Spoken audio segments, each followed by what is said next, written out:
Alright, what's up everybody? Back with another edition of Everyday Hoops. Hope you guys having a good one. Yesterday was day 3 of free agency. Uh, and yeah, some stuff happened. Nothing really of league-changing importance, but I just want to do it because, there's, some little signings here and there that really could make some big differences, and I just like talking about basketball, honestly. So I'm just gonna talk about free agency, honestly. Thank you guys for the views on the videos and the shorts recently. Really appreciate it. If you like the content around here, consider subscribing, like, turn notifications, do all stuff like that. I'd really appreciate it. Really upset a lot. Look at the analytics. A little bit less than 1% of you that actually watch the videos or subscribe. So, if you're watching the content, hit the subscribe button. It really mean a whole lot. I'd really appreciate it. And I don't want to waste any more of your time. Let's get right into it. So day 3 of free agency was the least active day. There was only 6 free agent signings. We're going to talk about them right here, right now. I think maybe the biggest one. I think there are 2 that could have been continued for the biggest one. But the first one I'm going to talk about is Miles Bridges. He's back. He signs the qualifying offer for the Hornets, which is a 1-year, $7.9 million deal. Of course, we all know about the Miles Bridges situation 2 years ago after having his career season with Charlotte, looking like he was going to get a big extension, big contract in free agency. And then the night before free agency, he has some things going on, domestic violence charges that came about that messed up his money. Did not play the entirety of last season. And there are some rumors talking about this offseason the Hornets are going to try to slowly, they want to bring him back. There may be some other teams that are looking at him. But eventually, he re-signs with the Hornets on the qualifying offer, which basically is like the in place for if you're like on the end of your rookie deal and you don't like what's out there for agency, you're not getting a max offer. Teams can give you the qualifying offer, which is basically like, all right, here's the like low amount of salary as a restricted free agent you could come back for.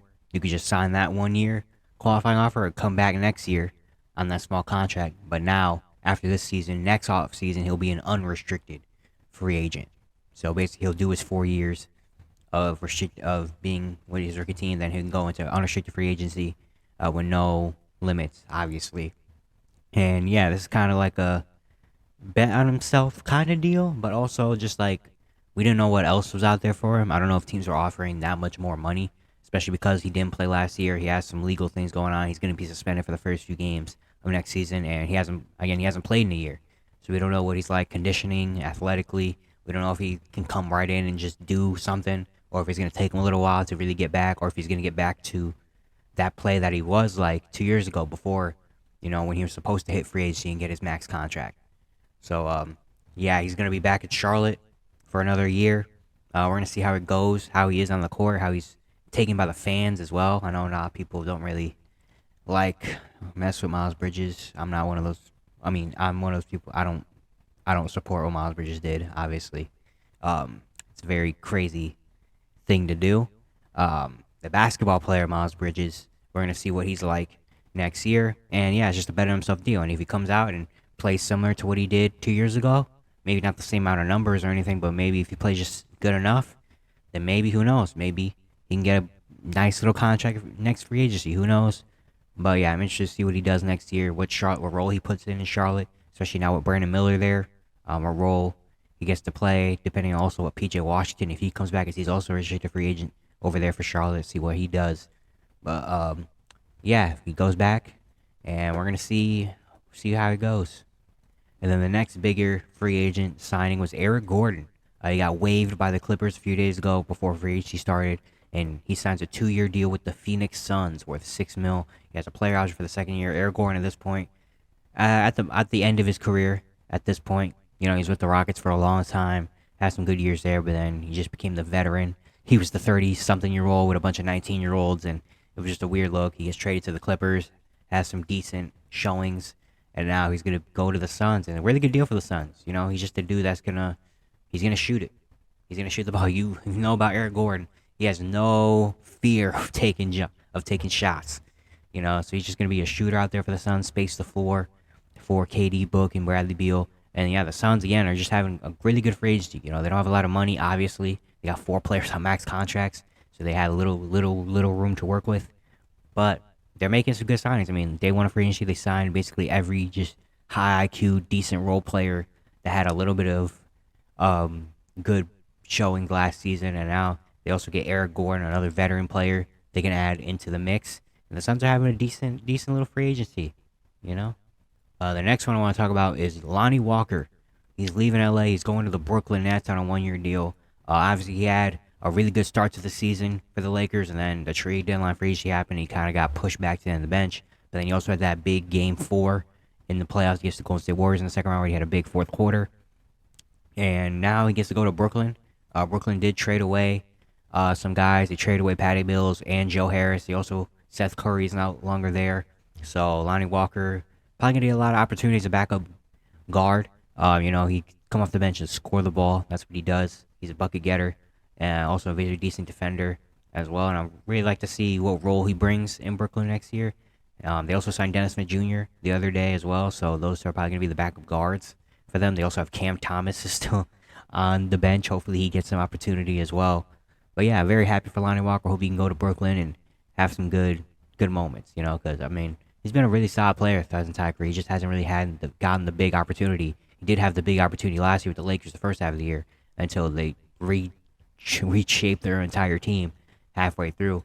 But yeah, happy for Lonnie, and let's see what he can do. Also, speaking of the Nets, the Patty Mills thing.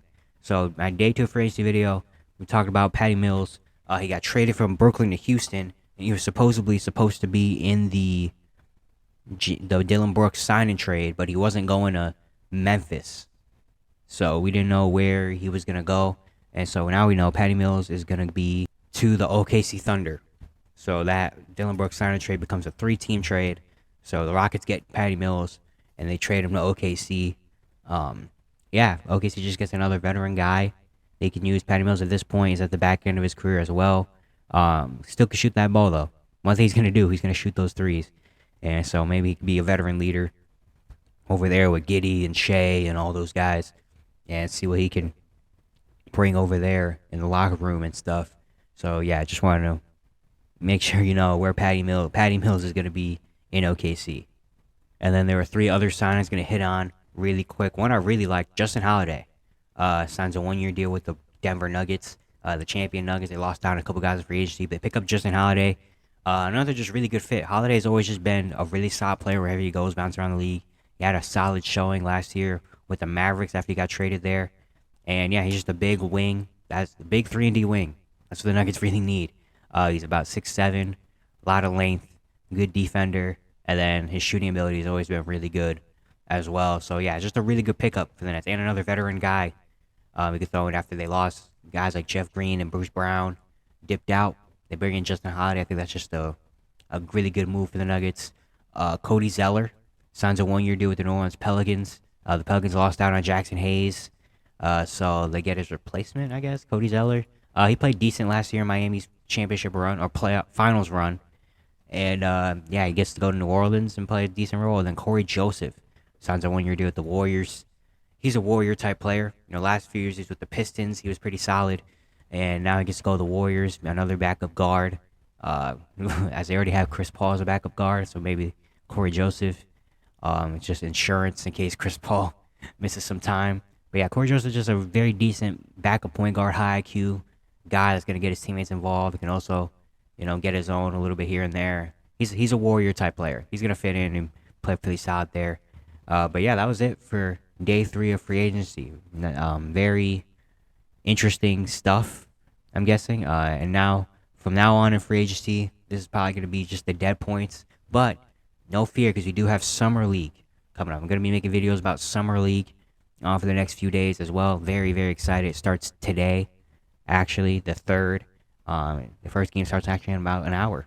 So I'm very, very excited to watch some of these young guys take over. It's not Vegas Summer League yet. It's the California Classic and Salt Lake City Summer League, where only about 8 teams are going to really participate. And then once we get to Vegas, which is July 7th, that's when we get the real fun stuff starting. Very excited for it. But yeah, that's it for today. Hope you guys enjoyed. Once again, if you enjoyed the content around here, consider subscribing, notifications, do all stuff like that. I really appreciate it. We have said a lot. And yeah, I'll see you guys tomorrow.